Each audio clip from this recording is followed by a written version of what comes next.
লোকসভা নির্বাচন দ্বিতীয় দফায় ২৬শে এপ্রিল উত্তরবঙ্গের দার্জিলিং, রায়গঞ্জ এবং বালুরঘাট। সেখানে কি বলছে পাটিগণিত হিসাব ২০১৯ এবং ২১, সম্ভবত ২৪-এ কী হতে পারে, বিস্তারিত জানিয়ে দেব। সঙ্গে থাকুন।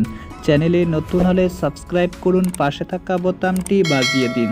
প্রথমে আসব ২০১৯ সালে লোকসভা নির্বাচনে। সেখানে বিজেপি ভোট পেয়েছে ৭,৫০,০৬৭টি, তৃণমূল ভোট পায় ৩,৩৬,৬২৪টি, বাম কংগ্রেস জোট পেয়েছে ১,১৫,৭১০টি।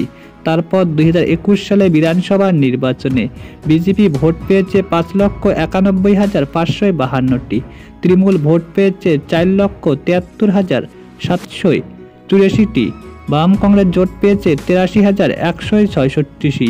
২০২১ সালে বিধানসভা নির্বাচনে তৃণমূলের ভোট ব্যাংক বৃদ্ধি পেয়েছে, অপরদিকে ভোট কমেছে বিজেপি এবং বাম কংগ্রেস জোটের।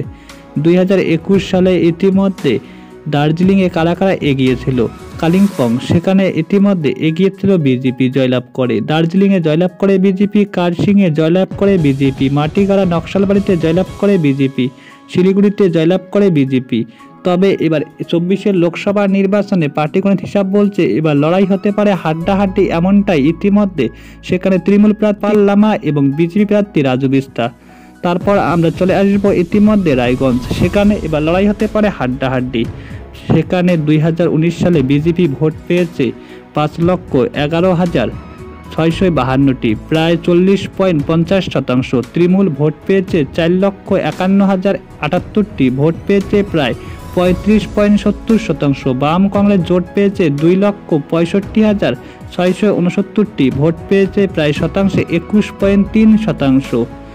২০২১ সালে ইতিমধ্যে সেখান থেকে এগিয়েছিল কারা কারা? ইসলামপুরে Trinamool Congress, Goalpokhar Trinamool Congress, Chakulia Trinamool Congress, Karandighi BJP, Hemtabad BJP, Kaliaganj BJP. তারপর তিনি তৃণমূলে যোগদান করে।